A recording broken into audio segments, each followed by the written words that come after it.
Government is planning to put forward new laws to ban under-16s from having online accounts with age verification tools. Cabinet ministers are understood to be prioritising the proposed legislation ahead of Ireland's EU presidency in June. Last December, of course, Australia became the first country to restrict teenagers from social media, with others planning similar bans. However, the Fianna Fáil TD Malcom Byrne, who's chairperson of the Oireachtas Committee on Artificial Intelligence, thinks the government should first wait to see what impact Australia's ban is having. Will it reduce the harmful content online? Will it improve the mental health of young people and reduce their screen time? There is evidence to say it may, but there's also evidence coming forward to saying that it's not having that. And I think the idea that you can just pick one measure and this is going to solve all our problems, that's not the case. There's a whole range of issues that we need to address. So that is Malcom Byrne there, and to unpack what this could mean in practice, from technology and enforcement to privacy and business impact, joined now in studio by Garrett, Greene, the lecturer in law at the Technological University of the Shannon, and also with us is our tech expert from Munster Business in Shannon, Pat Clarke Browne, and you're both very welcome to the show. And I might start from the tech aspect, Pat, with yourself. From a technology perspective, how feasible is what the government is hoping to do? How feasible is it to actually do it? It's very difficult, because how do you prove you're over 16? You have to produce some identification. And again, we had a big lot of problem when they tried to bring in the public services card to do something like that. Or you're relying on technology to recognise whether the person's face looks like they're over 16 or not. So this is the problem they're running into in Australia, is that as soon as they came up with this concept, people came up with ways to work around it. So they're using VPN networks to appear that they're in a different part of the world that doesn't have the restriction on it. Or something as simple as using eyeliner to put wrinkles on your face, so that when you do the facial recognition, it thinks you look older than you are. Wow, some people really do want to be on social media, don't they? Exactly. And the problem is that the failure rate on these AI systems that are trying to recognise the age based on the facial, it's about like 50 to 60% fail. So it'll tell people who are younger that they look fine, and tell people that are actually older that they look too young. So until they resolve those issues, and that's going to be the hardest part, is how do you enforce it? It's not like everybody's got a passport that they can put a picture of it up on. So it's going to be very difficult to practically enforce it, regardless of the legal side of it and the actual, the will to do this. But I think that's going to be the toughest thing, because it's working in Australia. A lot of people have come off the system, but an awful lot of people have figured out how to get around it. And kids are particularly cunning when it comes to these kind of things. Yeah, I suppose they are the digital natives, so they're going to be in a better position to find ways around all of this. Garrett, from a tech perspective, there's going to be potential stumbling blocks. From a legal standpoint, how vulnerable could this proposal be, particularly in relation to data and privacy and so on? I suppose, Alan, there's three barriers to introducing forms of age or age-related identity verification. So, for instance, the first is in terms of one's right to freedom of expression, to engage. There is a constitutional right there. There are rights that are recognised under the... And that's not just from 16 and over, that's for all. Well, exactly. So, and I mean, part of the, if you like, policy debate has gone to endorsing and validating the rights of children to be online, to engage, to express themselves. When you go beyond that, and this is, I suppose, going to the point that Pat made, you cannot age verify and age restrict without gaining some personal data from the user. There's a particular sensitivity in law about the use of the personal data of minors. The law on, I suppose, here within the European Union, we have in the GDPR, the General Data Protection Regulation, the gold standard really internationally in terms of personal data protection laws. There are very stringent controls on the purposes for which you can obtain, store, control, process the personal data of any individual, and particularly so in relation to minors. I just wonder, Gareth, though, but surely the government they're aware of all of this, and particularly, the GDPR and the sensitivity of gaining private information around minors.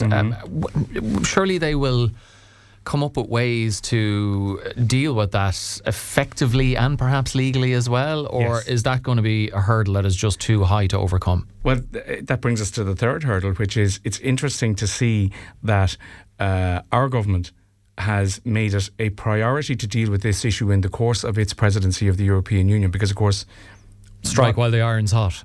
Yes, but also there is the necessity to ensure that whatever action we take does not clash with European law in relation to the operation of the single market. Remember, we have the same product standards across the EU, we have the same employment laws across the EU, broadly speaking. In order for the single market to operate, you cannot have differing regulations across borders. Now, in fairness, France have said that they will act unilaterally in the absence of something being agreed at the EU level. Ireland has indicated that it will go that way as well, but it would be preferable. It would be very obviously preferable if something could be agreed on a multilateral basis across the EU as a way of dealing with this. And I think what's been indicated for the presidency upcoming is there was an agreement under the Danish presidency. There was the Jutland Declaration where the EU member states agreed that they were going to deal with this issue. Ireland has made it a priority to bring that to fruition within its presidency. And I think from media reports I read yesterday, France is working on the legal framework. Ireland has said it will work on what sort of a system would be put in place to enable it. Okay, Pat, ministers say the system is being developed with privacy protective, legally sound and workable across every device, and a pilot of an age verification tool is planned involving young people. I just wonder how technically achievable all of that is, and in relation to an age verification tool, what kind of technologies might be used there?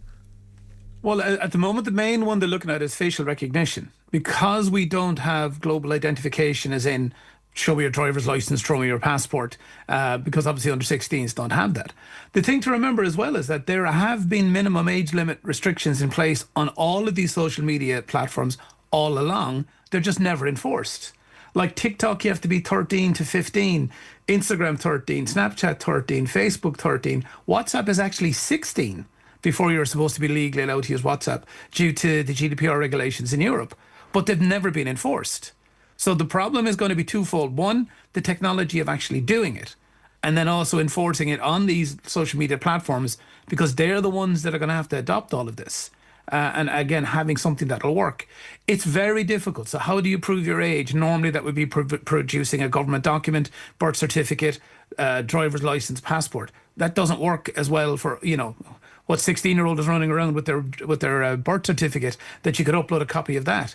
And then you have all the issues of data retention and, purpose for use. It's going to have to be stored for a period of time. Do you periodically recheck that it is the same person that's using it, that they haven't just got their older brother to sign on and then they're using that account?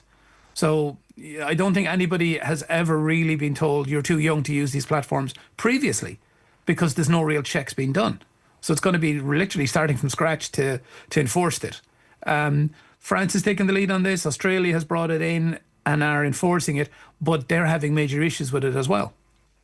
Yeah, they are. And that question about the companies themselves, Garrett, that Pat raises, we've seen in so many instances, all of the metas and so on, governments, they're almost more powerful than governments. They just can't seem to get them to do anything. I think, X kind of addressing the Grok notification situation, albeit, to paid subscribers, was one of the only instances I can think of in recent times where one of those companies kind of reacted in any sort of way to any issue that was raised.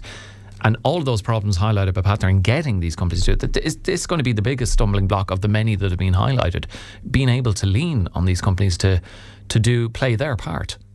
There's no doubt, Alan, it's one of them.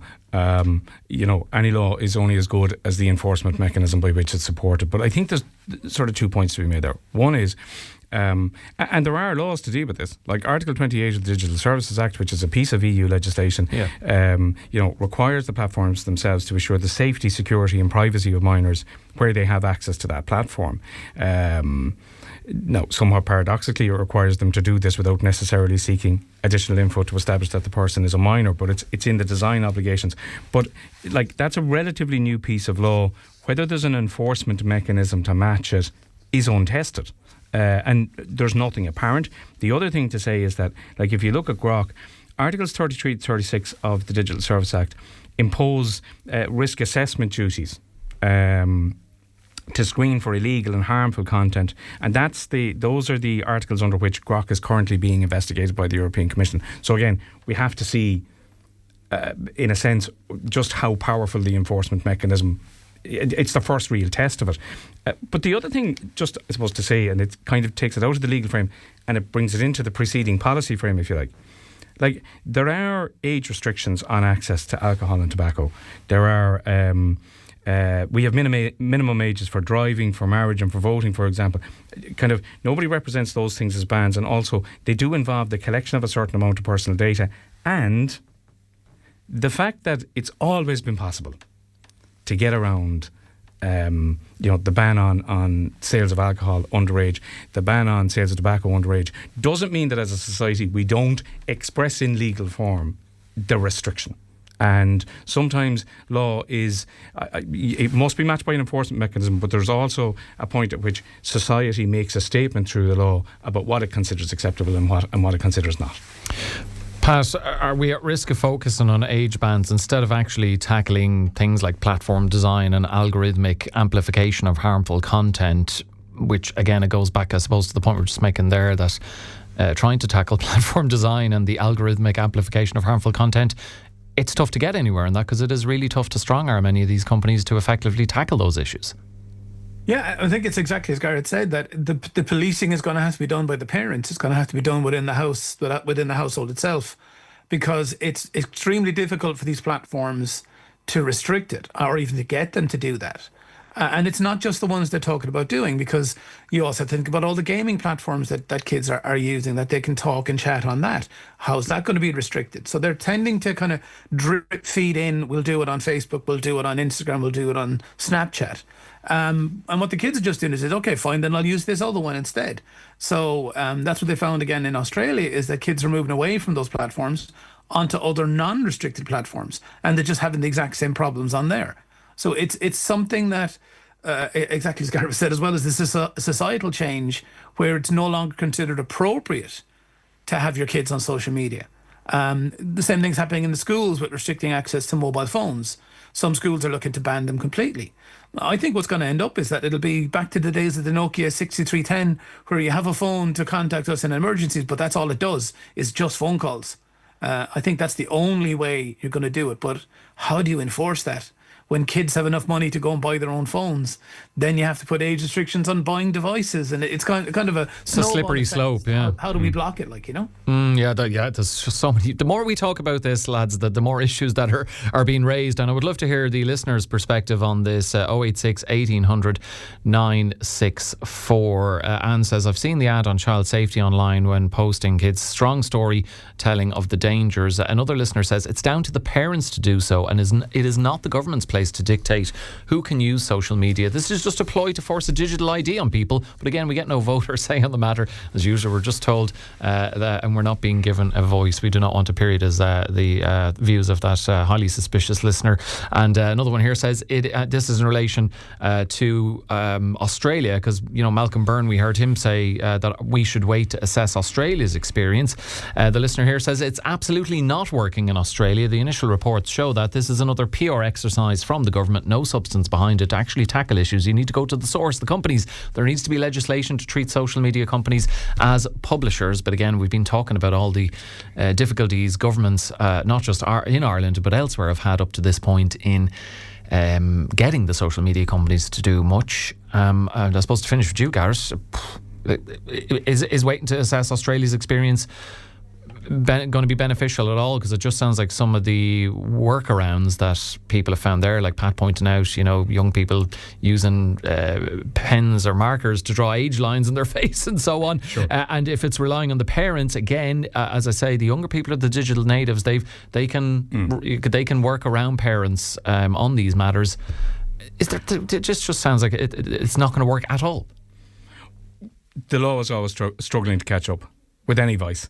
A vice exists before you introduce laws to deal with it. So this is all just performative. The government will bring something in, but it's just there to look like we're tackling it, but it's actually not really dealing with the problem at all. No, not necessarily, because if you introduce the measure because you recognise the harm, there's nothing to say that you can't amend, update.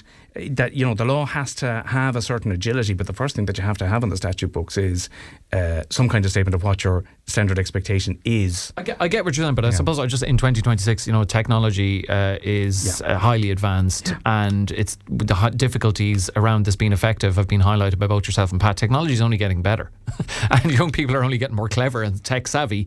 It seems like traffic is only heading in one direction, as far as I'm concerned. Absolutely, and look, there's no question about it. It's going to be an area of the law that is going to need revisiting on a rolling basis, absolutely constantly, and it has been. I mean, the fact that the law is flailing to catch up with this is a statement. We understand the problem. Unfortunately, and I didn't come into studio this morning with a package solution for you. I'd love to work one out, but I mean, I suppose that is the challenge, isn't it? We should have made you a promise as a proviso for coming in. But actually, just on that, like, one of the things that I know some groups have talked about is introducing an age classification system. Right across platforms, not just social media, so that you're covering gaming, so that you're covering access to pornography websites, etc., etc. If you come up with an effective system of age verification that enables you to restrict the access, you have to make a decision, not just in relation to social media, but in relation to all online spaces. And then does it get to the point where it's becoming too onerous? I suppose that's hard. That's a conclusion that's hard to avoid, but it doesn't at the same time excuse you sitting on your hands and doing nothing either. Yeah, that is a fair point. I suppose at least they're trying to tackle it, but it sounds it's going to be a lot of work in order to make tackling the solution they're coming up with effective in doing so. Really interesting discussion, and I've no doubt we will be returning to it. Garrett Greene, lecturer in law at the Technological University of the Shannon, and our tech expert from Munster Business in Shannon, Pat Clarke Browne. Gents, thank you very much to both of you for your views on that.